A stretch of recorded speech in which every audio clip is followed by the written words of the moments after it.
Assalamualaikum warahmatullahi wabarakatuh. Alhamdulillahirobbilalamin, kita semuanya masih diberikan nikmat kesehatan dan juga kesempatan oleh Allah Subhanahu wa Ta'ala, sehingga kita dapat bertemu kembali di video kali ini untuk belajar ya. Dan untuk video kali ini kita akan belajar di pembelajaran yang ke-8. Judulnya adalah Mari Berperilaku Terpuji. Nah, di sini nanti kita akan khususnya mempelajari perilaku terpuji, diantaranya gemar membaca, lalu pantang menyerah, lalu rendah hati, dan hemat. Baik, sebelum kita masuk ke pelajaran, marilah kita awali dengan berdoa terlebih dahulu.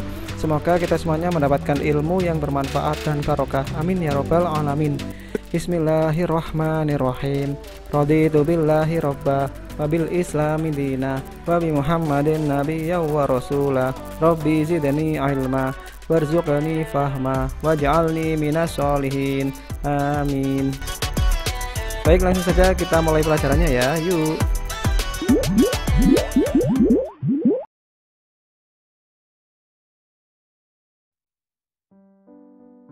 Baiklah, mari kita pelajari pembelajaran yang ke-8. Mari berperilaku terpuji. Sebelum masuk ke materi, kita harus tahu terlebih dahulu ya tujuan pembelajaran kita kali ini. Ya, yang pertama, kalian atau peserta didik dapat yang pertama bersikap gemar membaca. Yang kedua, bersikap pantang menyerah. Yang ketiga, bersikap hemat. Dan yang keempat, bersikap rendah hati. Baik, kita masuk materi yang pertama ya, yaitu A, gemar membaca. Nah, bagaimana sih caranya kita untuk menjadi pandai? Kita senantiasa pergi ke sekolah untuk belajar dan mendapatkan ilmu pengetahuan. Dengan membaca, kita akan mendapatkan berbagai macam ilmu, ilmu agama, ilmu pengetahuan, dan ilmu yang lain ya. Baik, membaca yaitu melihat dan memahami apa yang tertulis dengan lisan ataupun dengan hati. Nah, membaca di sini terbagi menjadi dua ya. Yang pertama adalah membaca nyaring, yaitu membaca yang dilakukan dengan cara membaca keras, seperti yang saya ucapkan seperti ini ya. Nah, yang kedua membaca dalam hati, artinya adalah membaca dengan seksama yang dilakukan untuk mengerti dan memahami tujuan yang tertulis di dalam hati.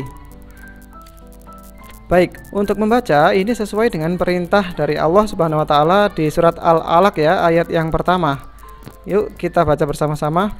A'udzubillahi minasyaitonirrajim. Bismillahirrahmanirrahim. Iqra' bismi rabbikal ladzi khalaq.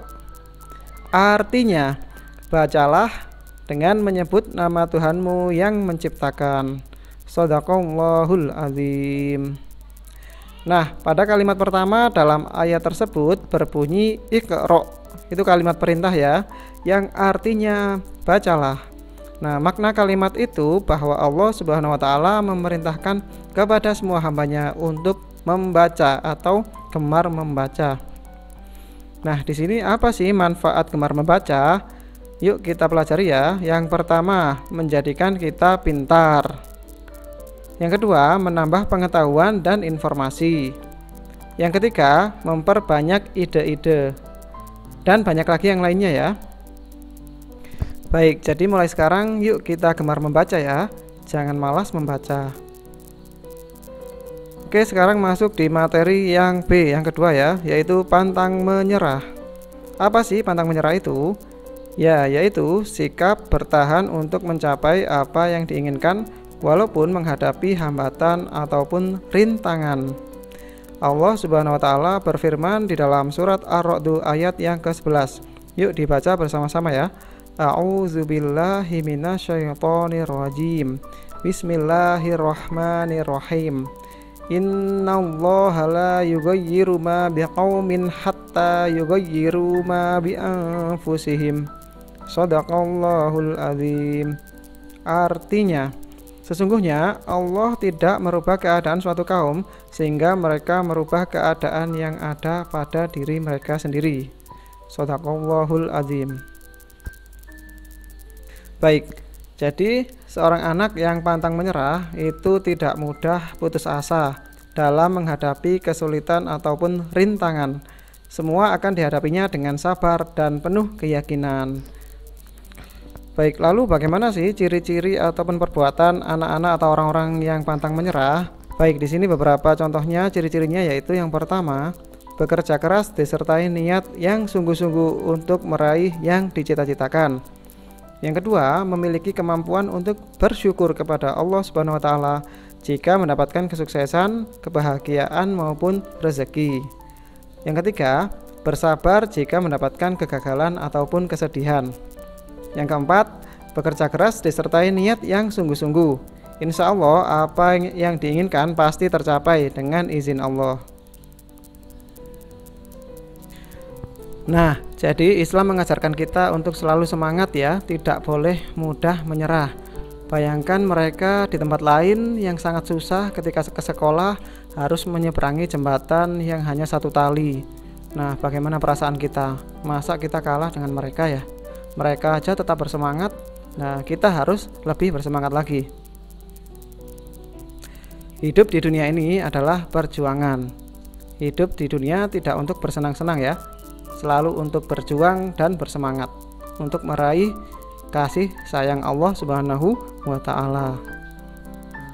Baik, kita masuk di materi yang ketiga atau C ya, yaitu rendah hati. Nah, rendah hati di dalam agama Islam atau bahasa Arab disebut dengan tawadhu ya. Apa? Tawadhu. Rendah hati itu adalah sikap tidak merasa bahwa dirinya paling baik atau lebih baik dari yang lain. Rendah hati ini termasuk akhlakul karimah ya, atau akhlak yang terpuji yang sangat dianjurkan kepada semua umat Islam. Nah, rendah hati ini tidak sama dengan rendah diri ya. Kalau rendah diri itu namanya minder. Minder itu tidak percaya diri. Jadi kalau rendah hati, dia baik tapi tidak merasa baik. Dia pintar tapi tidak merasa pintar. Malah sebaliknya, walaupun pintar dia merasa masih bodoh, masih kurang. Walaupun baik masih merasa jelek, tidak menganggap orang lain lebih jelek dari dirinya. Nah, lawan dari rendah hati adalah sombong ya, atau bahasa Islamnya takabur. Nah, sombong ini sangat dibenci oleh Allah Subhanahu wa taala ya. Jadi termasuk akhlak yang tercela. Baik, di sini ada firman Allah di surat Al-Isra ayat 37. Mari kita baca bersama-sama. A'udzubillahi minasyaitonir rajim. Bismillahirrahmanirrahim. Wala tamshi fil ardi marahan innaka lan tahriqal arda wa lan tablughal jibala tula. Shadaqallahul adzim. Artinya, dan janganlah kamu berjalan di muka bumi ini dengan sombong, karena sesungguhnya kamu tidak akan dapat menembus bumi dan tidak akan mampu menjulang setinggi gunung. Nah, surat Al-Isra ayat 37 ya. Nah, di sisi lain juga ada hadis dari Nabi Muhammad SAW yang berbunyi, tidak akan masuk surga orang yang dalam hatinya ada kesombongan walaupun sebesar biji zarroh, walaupun satu titik atom ya, atau biji sawi ada di hatinya sombong, maka dia tidak akan bisa masuk surga. Na'udzubillah min zalik. Semoga kita dijauhkan semua dari sikap sombong ya, amin. Nah, apa sih contohnya rendah hati dalam kehidupan sehari-hari? Berikut ini contohnya ya, untuk kita praktekkan. Yang pertama, kita menyapa atau mengucapkan salam terlebih dahulu bila bertemu dengan orang lain, tidak menunggu orang lain terlebih dahulu ya. Yang kedua, menghargai orang lain dan tidak suka menghina. Yang ketiga, tidak memamerkan kepintaran atau kelebihan kita. Yang keempat, suka menolong dan memberikan bantuan kepada orang lain. Dan banyak lagi contoh lainnya ya, yang pada intinya kita selalu merasa lebih buruk dari yang lain, jangan sampai merasa lebih baik dari yang lain. Baik, selanjutnya kita masuk di materi yang keempat atau D ya, hemat. Apa sih hemat itu? Ya, hemat artinya menggunakan sesuatu sesuai dengan kebutuhan, tidak berlebihan maupun tidak kurang atau tidak pelit ya. Hemat termasuk akhlakul karimah atau akhlak yang terpuji. Allah Subhanahu wa taala berfirman di dalam surat Al-Furqan ayat 67. Yuk kita baca bersama-sama ya. A'udzubillahi minasyaitonirrajim. Bismillahirrahmanirrahim. Walladzina idza anfaqu lam yusrifu wa lam yaqturu wa kana baina dzalika qawama. Shadaqallahul azim. Artinya, dan orang-orang yang apabila membelanjakan harta, mereka tidak berlebihan dan tidak pula kikir, dan adalah pembelanjaan itu di tengah-tengah antara yang demikian. Shadaqallahul azim. Nah, di sini saya akan mencontohkan beberapa contoh hemat di beberapa hal ya. Yang pertama adalah hemat uang. Maksudnya kita menggunakan uang secara berhati-hati. Sebagian untuk biaya hidup, sebagian ditabung, dan sebagian juga untuk bersedekah ya, atau beramal. Nah, jadi uang yang kita miliki harus kita gunakan dengan bijaksana ya. Contoh yang kedua adalah hemat tenaga. Allah Subhanahu wa taala memberikan nikmat kepada kita berupa tenaga dan kemampuan. Maka wajib kita gunakan tenaga kita untuk hal-hal yang bermanfaat ya. Contoh yang selanjutnya adalah hemat waktu. Nabi Muhammad SAW pernah bersabda, jagalah 5 perkara sebelum datangnya 5 perkara, yaitu yang pertama, jaga masa mudamu sebelum masa tuamu. Yang kedua, jaga sehatmu sebelum datang sakitmu. Yang ketiga, jaga masa kayamu sebelum fakirmu. Yang keempat, jaga masa hidupmu sebelum matimu. Dan terakhir, jagalah masa sempatmu sebelum masa sempitmu. Hadis riwayat Hakim dan Baihaqi. Nah, akhirnya alhamdulillah telah kita pelajari bersama pelajaran yang ke-8 tentang perilaku yang terpuji. Semoga ilmu yang kita pelajari kali ini dapat kita pahami dan kita amalkan dalam kehidupan kita sehari-hari ya.